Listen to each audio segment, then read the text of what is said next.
Hola amigos, desde Radio La Veo Televisión les ofrecemos Punto de Encuentro, programa que podrán ustedes ver y oír por la plataforma digital en los 4 puntos del planeta. Como siempre, recomendamos no perder la calma y tomar las medidas necesarias de seguridad implantadas por los servicios médicos y autoridades de nuestra localidad, pues es una ayuda que está haciendo bajar el nivel de ingresos por contagiados en colesterol y en COVID-19. Una vez que tomemos todas estas medidas, podemos estar todos quizás con un poco más de tranquilidad, porque seguro que lo conseguimos.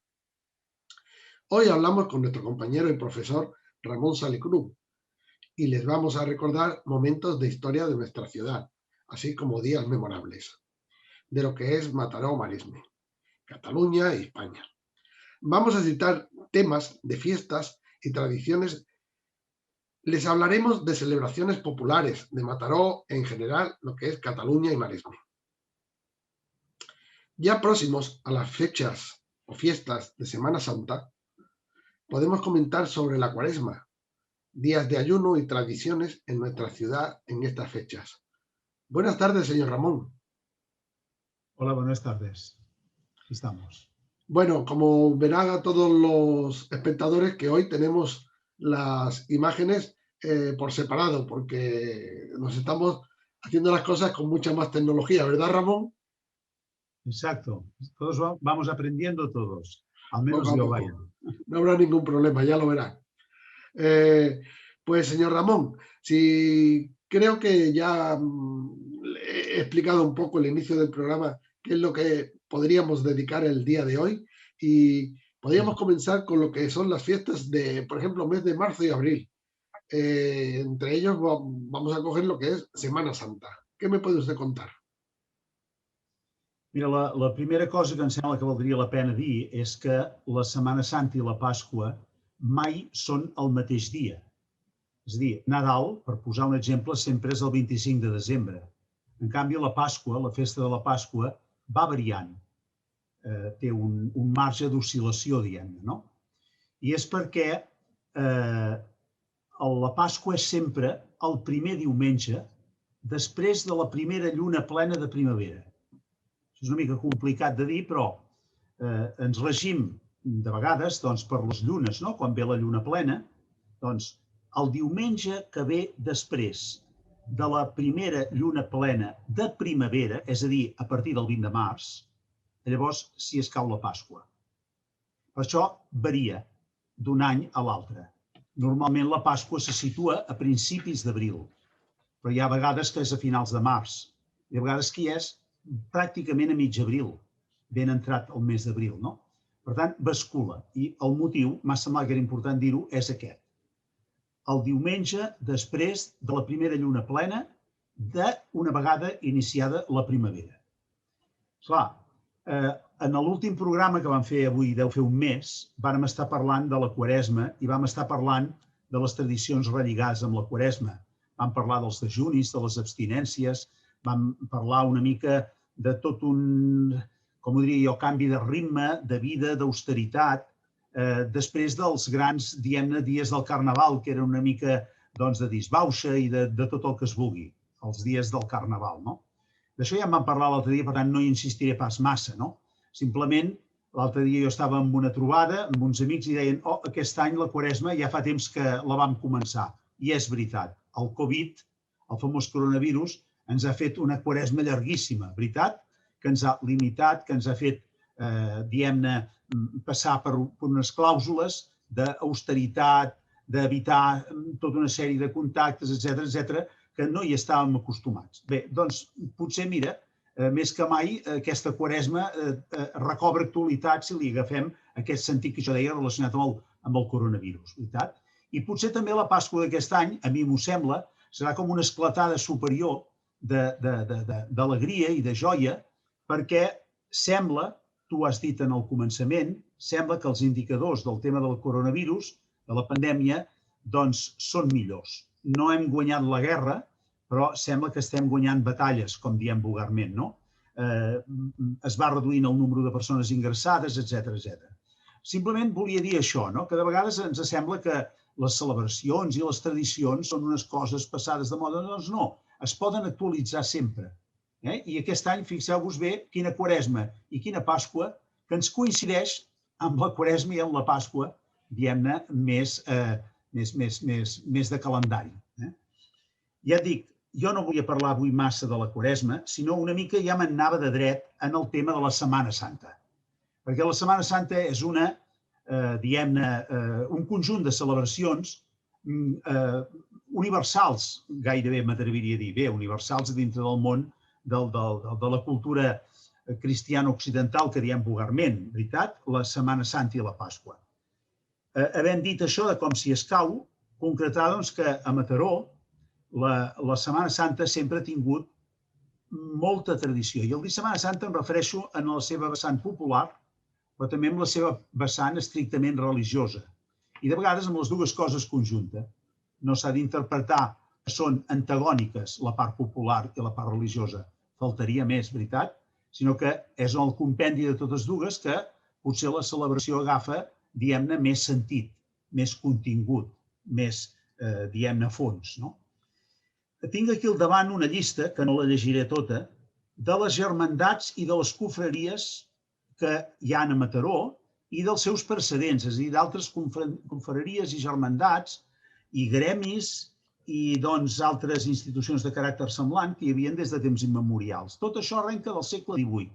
Als anys 1700, estem en el 2021, per tant, d'alguna manera, em sembla que vol dir que no són unes entitats, com aquell qui diu, en el seu origen, parlo clar, oi? Doncs d'ara, sinó de molt antigues. Per exemple, és molt popular aquí el tema de les confraries. Què eren les confraries? Unes associacions religioses que normalment buscaven un patró o una patrona que d'alguna manera els servís per encomanar les seves vides, les seves accions, les seves oracions, etc., veritat, amb un sentit molt clarament religiós de la vida. De vegades les mateixes confraries servien per ajudar-se mútuament, com els gremis, com les germandats de fusters, els gremis de pescadors, eren com un motiu d'ajuda, com ara podríem dir un sindicat, o podríem dir una mutualitat, o podríem dir una cooperativa. Són paraules canviants, una mica de fons i una mica de forma, faltaria més, no? Però en el fons és això, unes associacions d'ajuda mútua. Señor Ramón, y estas asociaciones, estas hermandades, estas cofradías, ¿están en Mataró desde hace muchos años? Sí, és el que anava a dir precisament ara. Mira, pensa, tinc una llista aquí davant, que els armats, per exemple, per agafar una institució molt d'aquí, de Mataró, els armats de Mataró són, m'atreviria a dir, famosos una mica per arreu, veritat, com ho són els de Girona i ho són els d'altres localitats de Catalunya, del 1705. Per tant, doncs, Déu-n'hi-do, estem parlant de 300 anys, tranquil·lament. Aquí tinc altres confraries, per exemple, que també arrenquen de molt lluny i germandats. Per exemple, la confraria del Roser, que estava situada a Santa Maria, és del 1575. I, per exemple, la confraria dels Dolors és del 1693. O sigui, anem molt lluny. Ara, si haguéssim de mirar les confraries actuals, les que d'alguna manera apareixen en les processons d'ara, d'avui, o de l'any passat, perquè aquest any em sembla, després en parlarem, que tampoc hi haurà massa cosa pel carrer, doncs són molt recents, això sí. Però el seu origen és llunyà, però, en canvi, van passar moltes coses a nivell polític, hi va haver-hi la guerra entremig, i tot això va quedar aturat absolutament, perquè la guerra va tenir moltes coses, diguem-ne, contràries als valors religiosos, als fets religiosos. Llavors, el que sí que em sembla que cal recordar, i aquesta sí que ho llegiré amb una certa precisió, és que, per exemple, la confraria de Jesús resant a l'hort, que és una de les primeres, dels primers passos, dels primers misteris que hi ha a la tradicional processó, és de 1944. És a dir, fa 70 i pico d'anys, veritat? La confraria dels Dolors, actual tal com està organitzada, 1986. La confraria de la Coronació d'Espines, un altre dels passos o dels misteris que hi ha, és de l'any 1949, la de la Verònica és del 1952, la de l'Esperança del 1987 i el del Sant Sepulcre, per exemple, el 1989. Almenys tal com estan ara.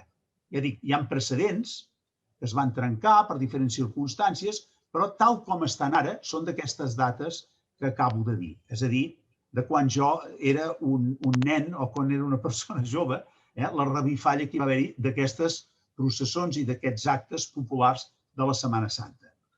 Que val a dir-ho, és una confluència, m'atreviria a dir jo, de tradicions i costums catalanes i sobretot andaluses. Diguem-ne d'altres llocs de la península, però particularment andaluses. Per exemple, doncs, què sé jo, els cants típics de les saetes, dels cants aquests que se'n fan concursos, etc., no són propis de Catalunya. Han vingut des de fora, no? En canvi, doncs, per exemple, el que dèiem de la tradició dels armats, veritat, doncs, són més d'aquí. I en aquesta confluència, al juntar-se aquestes tradicions, més d'aquí i més de fora, en surten els resultats actuals. Veritat? Per no allargar-me excessivament, les processons, en l'any 1970, es varen suprimir. 1970. Es van suprimir. Per què? I val la pena explicar-ho. Per moltes persones de l'Església els hi va semblar que aquests costums populars, diguem-ne, dignes, no eren pròpies del que havia de ser una activitat d'església, de l'església oficial. En tot cas, eren, com aquell que diu, unes activitats paral·leles, organitzades per voluntaris, etc. Però posar-s'hi a l'església com a tal, els sacerdots, al davant, hi ha gent que ni llavors ni potser ara no ho veuen clar. Em sé explicar, oi? Sinó que creuen que això ha de sortir més de la base, ha de sortir, en tot cas, de les persones. I fins i tot m'atreviria a dir, potser de persones que potser no tenen el costum d'anar a l'església en circumstàncies normals, sinó que, en tot cas, quan ve unes determinades festes de l'any, volen manifestar-ho, que és el cas, per exemple, de la Setmana Santa. O sigui que en l'any 69, 70, el 70 encara em sembla que ja no es va fer perquè va ploure. Va donar la casualitat que les processons d'aquests dies van coincidir amb uns dies que plovia, però bé, és de l'any 70, si malament no recordo, quan es va decidir que no es tirarien endavant. En canvi, 16 anys més tard, en el 1986, hi va haver-hi aquestes confraries que he esmentat que van venir a dir, amb el suport o no de l'Església oficial, tenim tot el dret de sortir al carrer i de manifestar la nostra religiositat. I llavors es va revitalitzar les processons tal com són ara, des del 1986. Per tant, només cal restar i veure que ja fa també uns quants anys que, diguem-ne, han arrelat. És clar, repeteixo que aquí persones religioses pensen que la religió és una altra cosa. Veritat? És una cosa més interna, més viscuda a tall particular, més viscuda a nivell personal, a nivell espiritual de cadascú. I altres creuen que no, que això no té el per què ser incompatible amb aquestes manifestacions al carrer. M'explico. Aquestes manifestacions, com n'hi ha de polítiques i sindicals, que també n'hi poden haver-hi de religioses o esportives. Quan l'equip de futbol, diguem-ne, d'un lloc determinat guanya una copa, doncs surten al carrer a celebrar-ho. Doncs una cosa m'atreviria a dir per l'estil. Hi ha una idea, i ja vaig tancant el tema, que a mi em sembla fonamental. I és que el que sempre s'ha desitjat per part de l'Església i s'ha desitjat per part dels organitzadors de tots aquests actes és que la Setmana Santa no tindria sentit si al final no hi hagués la festa de la Pasqua. Perquè la Pasqua és el triomf de Jesús. Passa de la mort amb una nova manera de viure, que no serà potser de carn i ossos, com diem vulgarment, però que la resurrecció representa un reiniciar, un recomençar. Veritat? I per això hi ha molta gent que diu que si hem de celebrar només la Setmana Santa per la Setmana Santa és celebrar una mort. Veritat? En canvi, que se li ha de donar la volta. I el que hem de celebrar és la vida. Una nova vida. Una vida de plenitud, una vida de sentiments absoluts que faci de la persona un ésser totalment diferent del que era. Això és el sentit de la nova Pasqua, veritat? Almenys a mi m'ho sembla. No ho sé, aquest any, ja que estem parlant del tema del coronavirus, em consta que hi haurà actes per la celebració de tot això que estic dient, però que tampoc hi ha una unanimitat absoluta amb el tipus d'actes que es faran. No voldria aquí posar-me en un terreny que desconec, però pels coneixements que en tinc, veritat, doncs em dóna la sensació que no hi haurà una clara unanimitat en la manera de celebrar aquesta Setmana Santa de l'any 2021 en ple coronavirus, o esperem ja en decadència d'aquest coronavirus, oi? Però encara amb coronavirus. Per exemple, es faran actes com el concurs de les saetes, tinc entès, hi haurà un acte de presentació de tots els actes que hi haurà de Setmana Santa, s'ha presentat el cartell publicitari. Llavors hi ha algunes confraries que volen exposar, pel que tinc entès, els seus misteris, els seus passos, en castellà diem passos, veritat? Doncs els volen exposar a les esglésies o fins i tot en els seus locals socials, perquè hi ha algunes d'aquestes confraries que no estan a dintre de les esglésies, sinó que tenen un local social com poden tenir una associació de veïns, veritat? Doncs exposar els seus misteris o les imatges dels seus misteris relacionats amb la passió de Jesús, a fer-ne una exposició en aquests diferents escenaris que jo deia, veritat? I poca cosa més, pel que tinc entès. Altres insisteixen i diuen que si no és sortint al carrer no té massa sentit fer això, veritat? I que si aquests anys hi ha hagut el coronavirus i no s'ha pogut tirar endavant, bé, que otro año serà. I que l'any vinent, el 2022, es podrà fer, esperem-ho i desitgem-ho tot, amb absoluta normalitat i puguem tornar a tenir els actes que vam tenir, doncs mira, fa 2 anys, veritat?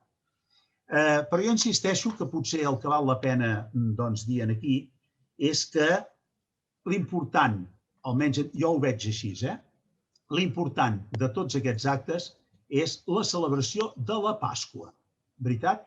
Quan en realitat no té massa tradició la celebració de la Pasqua.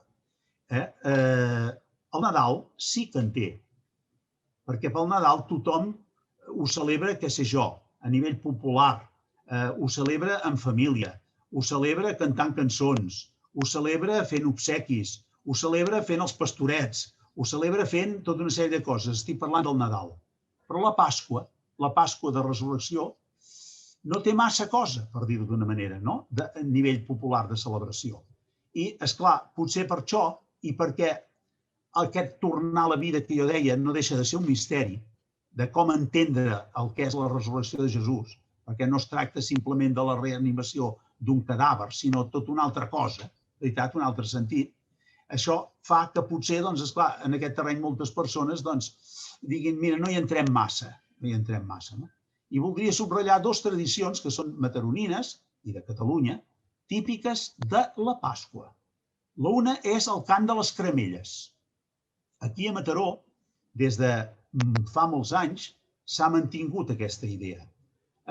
Era tradició que, en fi, sobretot homes o joves, a la nit de Pasqua o el diumenge de Pasqua al matí, sortien al carrer i anaven a cantar amb alegria i joia que Jesús ha ressuscitat, que hem retornat a la vida, que hem recobrat la vida que la Quaresma d'alguna manera ens havia com negat, veritat? Estem contents, és primavera, és moment d'il·lusió, d'un recomençar, les flors neixen, veritat? Les plantes reneixen després del llarg hivern que dona la sensació que tot està com mig mort o mig aturat, veritat?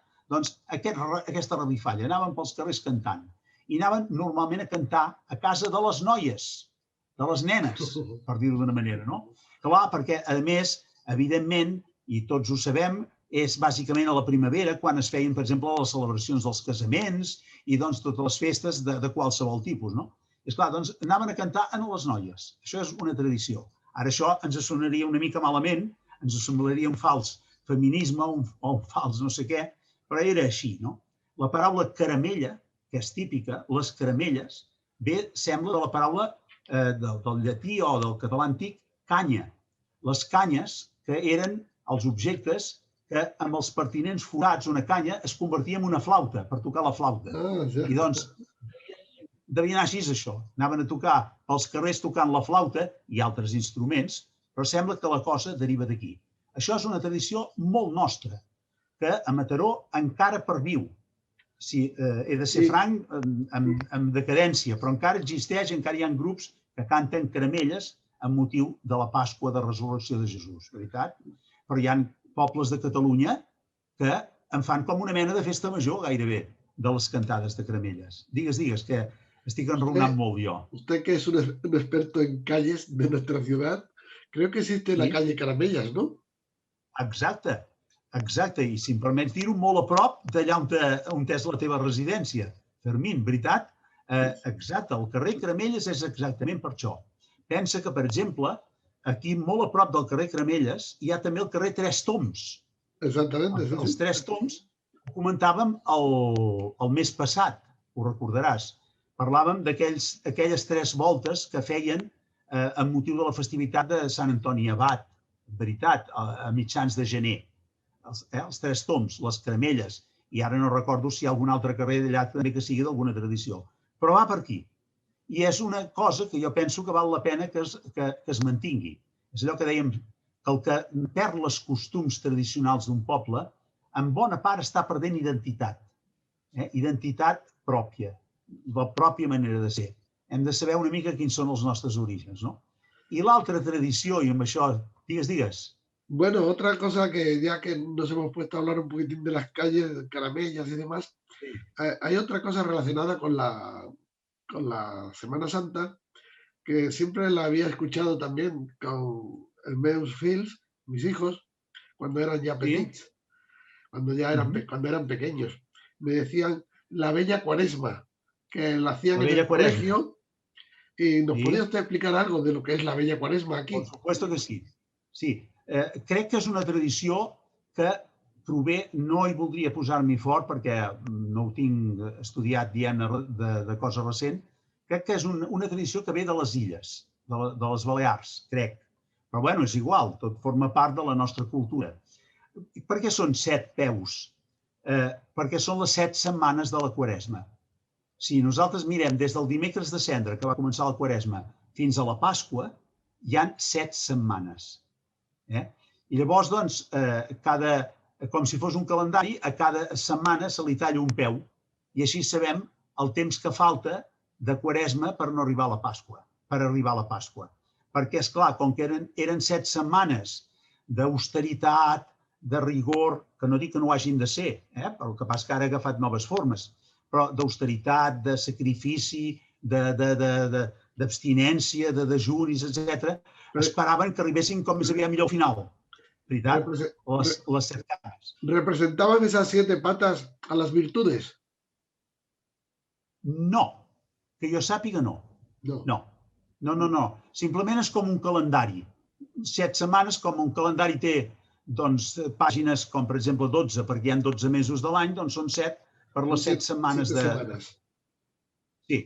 I llavors, vaja, almenys fins aquí arribo, La Vella Quaresma porta aquí a la mà agafat bacallà, clar, que és el peix, perquè d'alguna manera, ja ho vam explicar el dia passat, la Quaresma representava una renúncia en el bon menjar, en els tiberis, en els àpats, etc. I esclar, els bons tiberis, els bons àpats, els bons sopars eren normalment amb carn, veritat. I esclar, el peix era el menjar dels austers. El peix en aquelles èpoques era més barat, veritat, el peix no valia res. Ara és al revés, ara s'han canviat les coses, veritat? Ara és molt més car un sopar de peix que no pas un sopar de carn, veritat? Bé, però sí, és un calendari. I això és una de les coses que jo també penso que val la pena reivindicar, explicar tots aquests costums què representen. A mi em sembla molt bé que les escoles tallin una cama de la Vella Quaresma, veritat, però que després s'expliqui el perquè de tot això, que no és un simple calendari, sinó que és un desitjar aquest passar amb una vida diferent, una vida nova, veritat? Estar esperant i desitjant d'una manera anhelada, etc., que passin aquestes 7 setmanes que ens recorda els temps també que Jesús va estar en el desert, veritat? I, esclar, en un desert la vida era d'austeritat, s'alimentava, explica l'Evangeli, d'insectes i de plantes silvestres, és a dir, una vida molt austera, molt senzilla.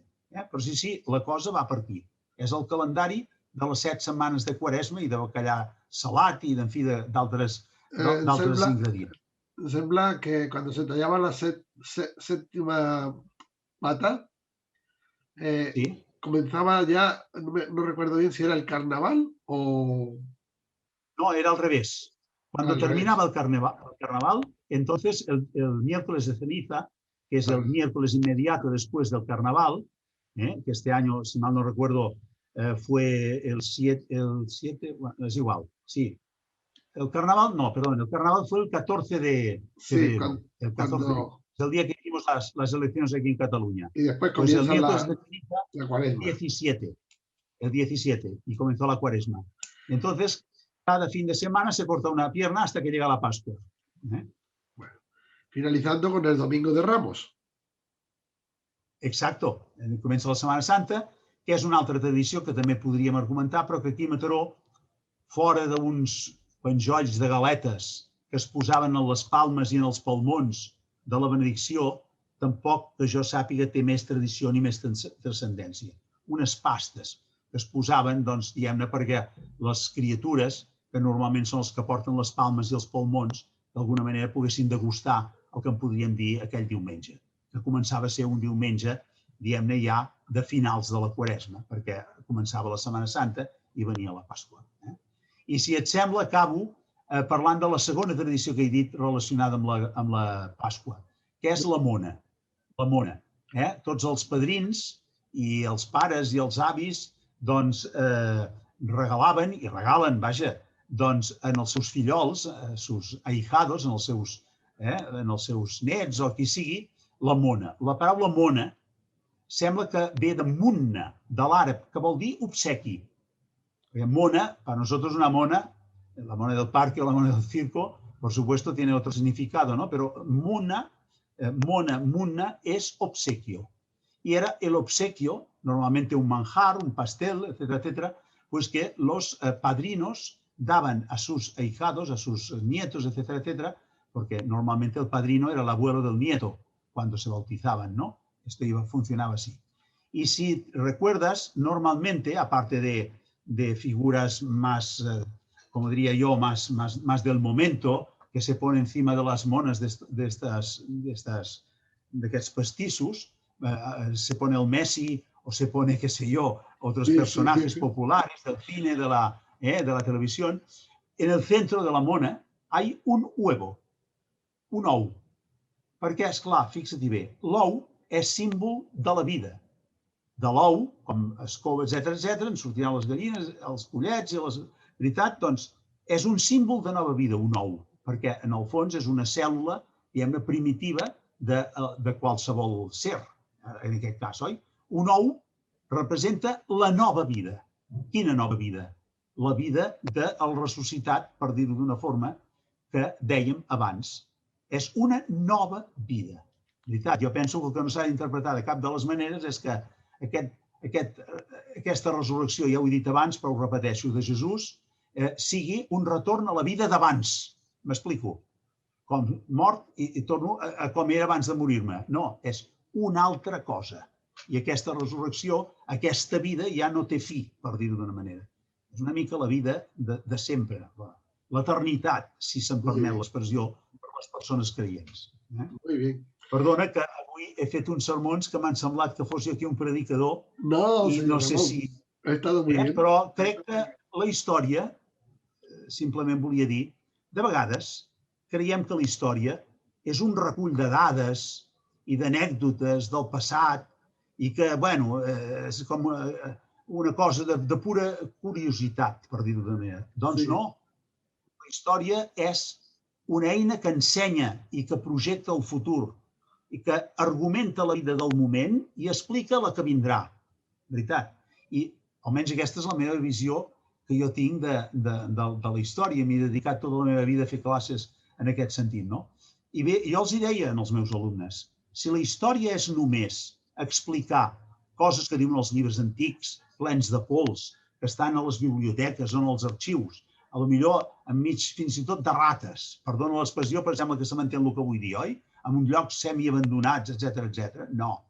La història és el recull de tot aquest passat que ens serveix per interpretar el present i que llença les perspectives de futur. Muy bien, señor Ramón. Me ha gustado mucho todo lo que cuenta usted hoy y lo que contará en otros programas.